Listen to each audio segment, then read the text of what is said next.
In today's episode of Life and Biz Amplified, we will get to know the success story of the market leader in the clothing alteration industry. The Paras Alter Station promises its customers quality workmanship and excellent and quick service. Let's find out the success story of Paras Alter Station Chief Executive Officer, Mr. Ed Paras. Hi, Mr. Ed. Welcome to Amplify Your Life. Thank you, Migs. It's my pleasure having me here at your show. From being a graduate of electrical engineering, so why go to this type of business? Well, actually, after graduation, I worked for corporate for 10 years. So I have no idea at all if I can go or I can put up a business. Now, when I graduated college, I worked initially in smart communication. So I worked there for a couple of years as a sales and marketing officer. So I sell different types of cell phone during the 90s. And then after which, I moved to Ayala Plans, selling pre-need plans and insurance. We actually designed the retirement programs of different corporations. And then I moved to pharmaceutical. Just to make the story short, I worked for corporate for 10 years, assigned in the sales and marketing. Why did you love sales and marketing work rather than being an engineer? Well, because when you graduate, you really don't know which type of job you will land.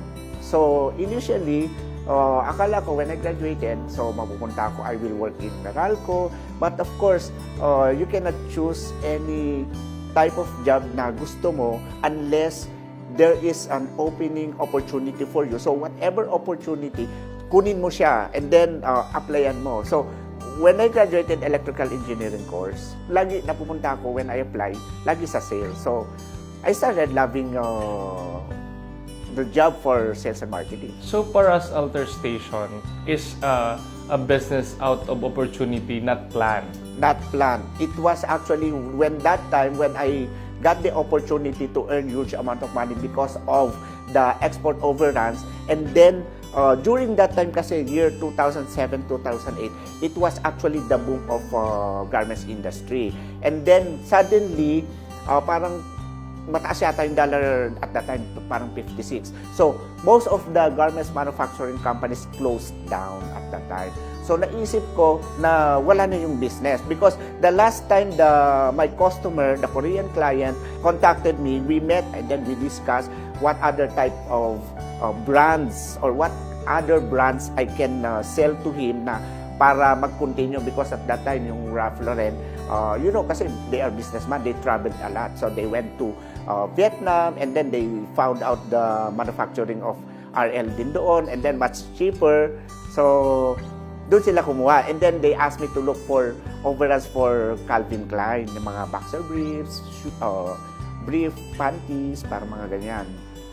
Your surname is Paras. Okay. So, why did you decide to establish the name under your name? Okay, it's going to be like this because I believe it was actually a destiny. After 3 to 5 months of the buy and sell of export overruns, I was invited to attend a debut at that time. So, I went to SM North EDSA to buy some suits and, di ba, yung mga pair of suits. So, mahaba sa akin. So, and then, nagpunta ako sa isang alteration shop doon. Actually, that time, the name was Fix and Fit.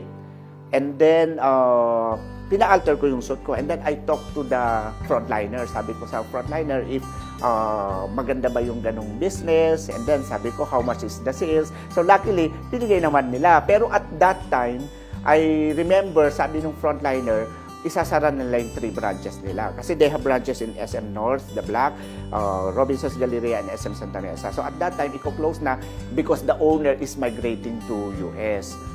So, yun, nagpa-alter ako, pinatahi ko, tapos umuwi ako, umattend ako ng debut.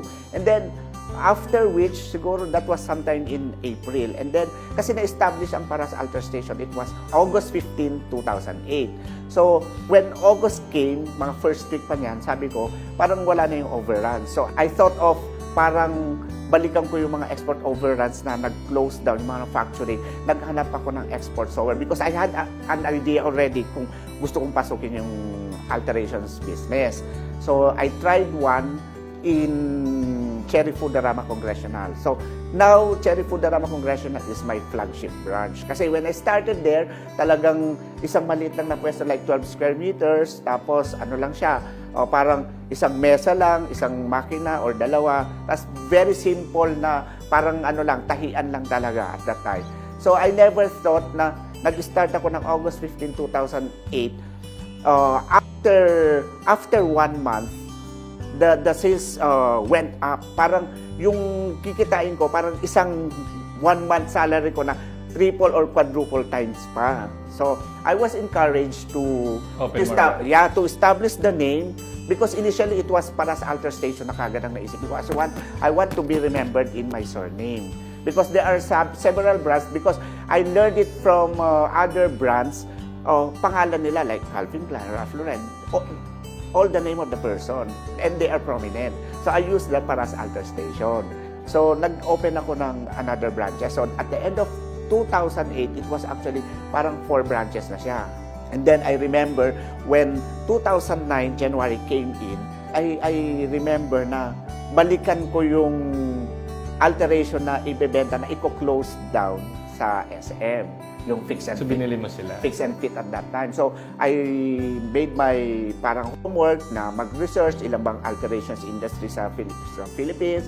And then, ano ba siya, small player or big player? So, ang nakita ko, small player. So, I went back to the store, kinausap yung frontliner, sabi ko, I'm interested to talk with the owner before the owner will decide to vacate the area. Because at that time kasi, naisip ko na makapasok sa SM and Robinsons. But SM or any particular mall, you cannot get into SM or to any other particular mall unless you have a proven record or track record of your business. Kasi SM will just offer an area to the existing tenant with the same owner but different concept. But if you are a new player, they will not allow you to get inside because SM, Ayala Malls, and Robinsons Mall, they want sustainability in their tenants. So, hindi naman pwedeng bukas pumwesto ka tapos after 2 months sarado ka. Yeah. So that's there's a bad effect in their malls. So they want sustainability in staying in the mall. So the only way I thought at that time, the only way to get inside SM or Robinsons or Ayala Malls is to buy out the existing fix and fit name at that time. So I went to the shop, and luckily I was able to send my intent to buy out their store because I know already the sales performance at that time. Although the sales of the fix and fit at that time is parang gradually going down, so declining. Okay? So pero alam ko na, naisip ko na at that time, I had already in my mind na how can I have these 3 branches in terms of sales performance na mapataas ko ulit siya.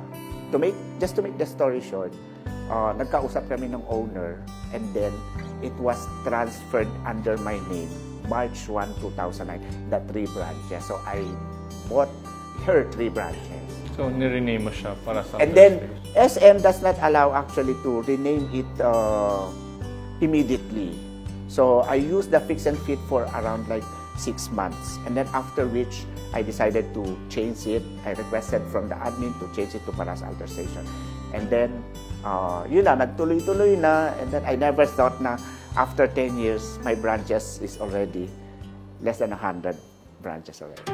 Since Paras Alter Station doesn't require you to have an inventories unlike overruns and the rest, so is it really easy to run a business without perishable goods, without inventories? Because you only have inventories if there are some customers who offer their clothes be altered. So pag wala kayong, hindi mo rin kailangan ng mas maraming space. Yeah, that is actually one of the reasons that propelled me to get into business because in service, there is actually no inventory. So, but the challenge here is yung skilled worker na kukunin mo. Because, you know, there are so many sewers here in the Philippines because ang Philippines kasi is hub of mga manufacturing in terms of garments. Remember 2007 when the dollar went up to 56, some of the garments manufacturing closed down. So they moved to Vietnam, to Bangladesh, to China.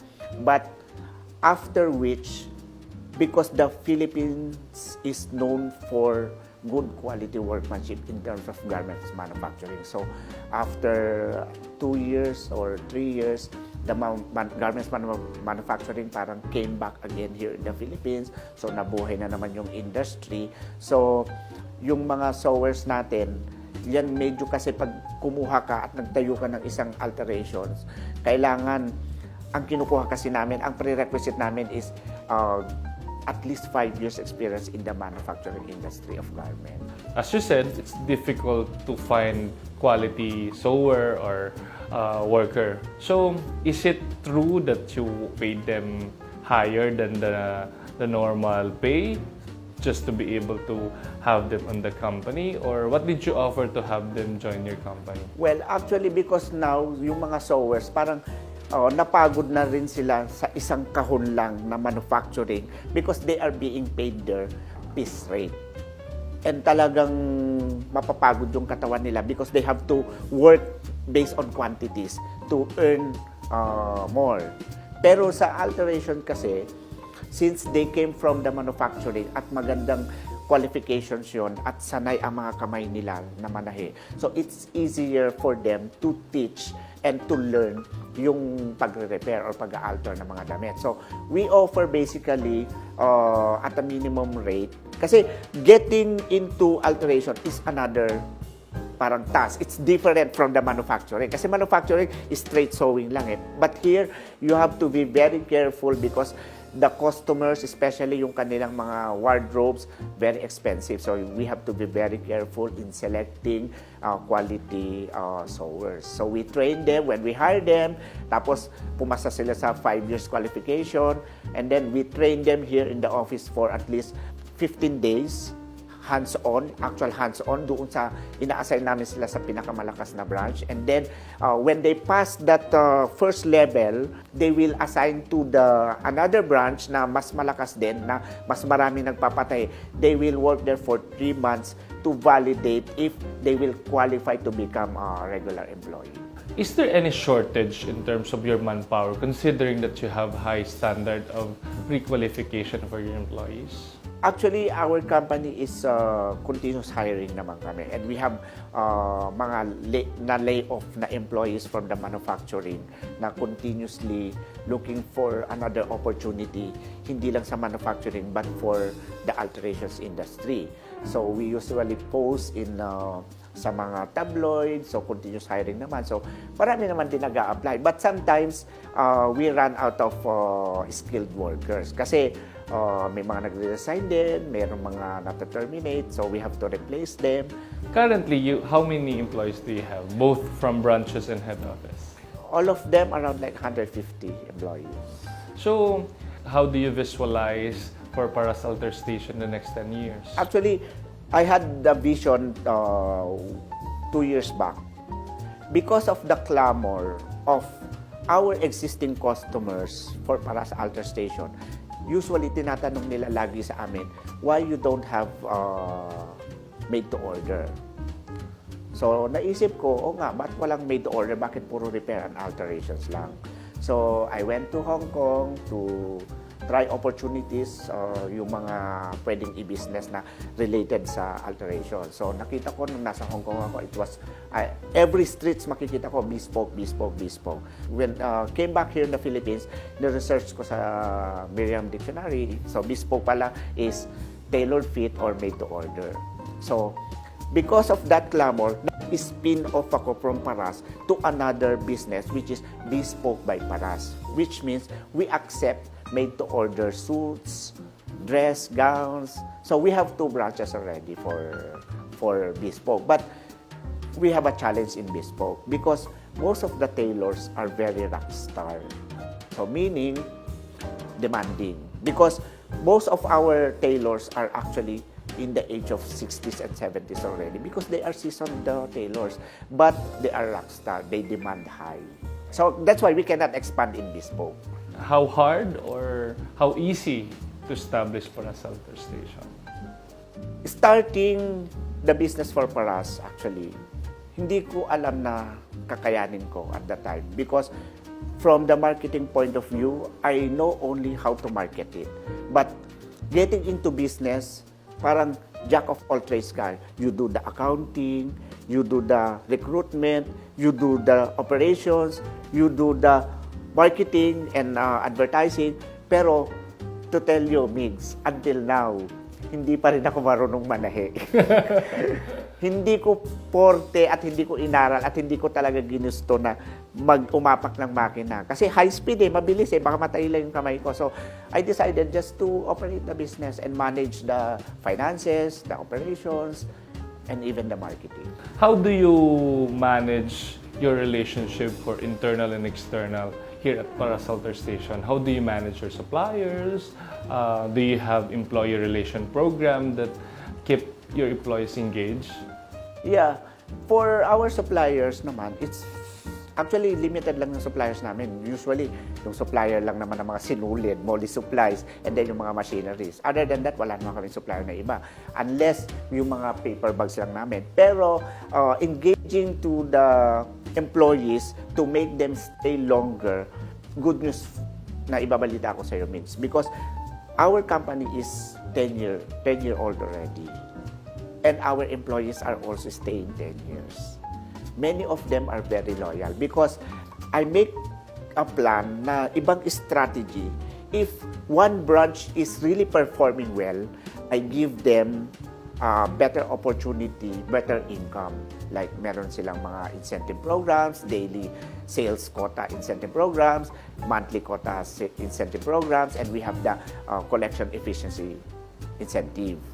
So that's why they stay with Paras Altar Station. They are very loyal to Paras Altar Station. In fact, some of our employees in the branch, yung mga customers nila na mayayaman, they try to parang put the same concept na kukunin sila as sewer, but they never tried the opportunity of moving out to Paras. So, ano po kaya talaga ang sikreto ng isang Ed Paras? Bakit sila nagtatagal sa inyo? Maybe because if given the opportunity na matuto sila in terms of their training, because pagod na sila doon sa manufacturing na 8 diretso ang pagtatahi. But now, kaya siguro one reason bakit din sila masaya, because they engage with the clients. And they love engaging with customers. So, pag fulfilling sa kanila, if they were able to repair yung pinakamahirap na tatahiin na damit nila at mapaganda nila yon, parang that's fulfilling with them. Beside dun sa salary and wages nila, of course. How do you manage your time having your own family, managing all these branches, and a time for relaxation? Based on experience in the corporate, of course, yung time management naman kasi, usually, I make sure I will be here in the office by 9 a.m. And then, meeting ko lahat ng employees, the operations group, the accounting and marketing, and then pirmahan lahat ng pipirmahan. And then, after lunchtime, babalik din konti dito. And then, after 3 p.m. siguro, ano lang ako, just to get away from the stress, mag-gym. Having said that, sir, ano pa po ba yung gusto nyong magawa bukod sa Paras Altar Station? Mayroon pa ba kayong ibang other businesses other than by Spoke by Paras? Or you want to proceed with expanding Paras Altar Station altogether? We are in a continuous process of expanding Paras Altar Station. But for 2018, we have decided that we will not expand on our as company owned. But we want to expand on the franchising program because we joined the franchising way back 2015. That's the first time I decided to franchise the brand. And Frank Corp is our parang mentor in designing the program. So they were actually the one who helped me in the program. That's why we get into franchising. And during that time, sabi nila the business is franchisable. So I agreed to it, and then we decided to franchise it. So 2015, 2016, and 2017. For now, as of today, we have like 26 franchises already. So majority pa rin are company-owned. But we have this program now. We are actually giving opportunities to other prospective franchisees if they want to get our existing company-owned business. But of course, if we sell that, there's a little premium of that. How will you describe yourself as a leader or as a boss? As a leader, as a boss, actually, as a leader, I actually dedicate all the tasks to my employees. I let them decide on their own, give them the opportunity to decide on their own. If they do some mistakes, then we meet and then we discuss, and then I usually coach them. So you give empowerment to your key Yeah. personnel. I'm not the person who is parang bossy type, gawin mo to, gawin mo to, gawin mo yan. But I give them opportunity to decide on their own kung may mga projects or kung may mga issues and problems in the operations, in the business. Pag tama naman yung decision nila, so I give them parang what they call it? Tap on the shoulder. Tap on the shoulder. But if they do mistake, we discuss over the table and then think of something, what possible procedures that we can do to improve. We are in the process of improving our system, but for now, I may say that our system is actually stable already. In fact, we are migrating into our new POS, and then we are going into e-paras, electronic paras, that people may have their garments altered by going online, so sa website, tapos meron kaming electronic online e-paras, parang something like that. And then we will, our sewer, our alteration specialist will go to the site or to the home of our customers to get the measurement and to get the items, and then dadalhin sa isang branch na tatahiin, and then we'll deliver. So you only accept cash, or you're also accepting credit card payments? For now, we are accepting cash. We have no credit card facility kasi hindi pa namin kaya, medyo expensive yung rent nung machine eh. So, having said that, I believe that you also have partnership with these garment brands to be able to sustain some segment of Parasalter Station sales na meron kayo partnership na yung mga ready-made pwedeng ipa-alter sa inyo at a cost amount or discounted amount? Paano po yan? Yeah. So, last year we started our partnership with the brands, different brands, or the branded in the mall. So, we try to communicate with the head office of a particular brand. Like, for example, mga Karimadon and Bench. We tied up with them. So, any customers from Bench or from Karimadon, if they bought their items from that brand, they can, the staff or the salesperson in the branch from the Bench or from Karimadon, they will assist the client to go to Paras or give the direction to go to Paras for alteration. And then the client has the parang opportunity to get 10%. Do you have a memorable failure, and may I ask, how did you overcome it?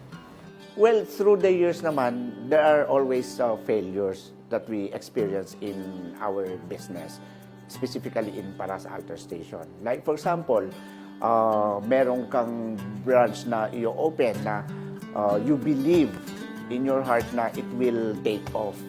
But it's the reverse actually. So, may mga branch naman din kaming, just to tell you honestly, Migs, meron naman din branch na talagang hindi magte-take off. And we just, even if I did my part to do the marketing, because like what I've said, I'm good in marketing also. So, gawin ko man lahat. But in the end, pag talagang hindi magsasucceed yung branch, we decide to close it down for a year. But there are some experience naman na yung branch, after, on its 13th month, doon pa siya na, yung nag-decide na kami na pa-close na it will take off. So, parang nagbinibiro kami, parang something like that. So, how do you define success? Success actually can only be achieved through perseverance, I think, through your hard work, and allowing God to reign in your heart. So if there's some values that you would like to impart to my viewers, our viewers today, what would it be? I remember one time, whenever I attend the church services, my favorite verse in the Bible, in the Old Testament, is Jeremiah 29:11. So sabi niya doon, "For I know the plans I have for you, plans to prosper and to give you hope." So that's my holy verse, that every time I open a business, I believe that it's actually God is the one parang siya yung ginagamit niya ako as conduit to make this business successful.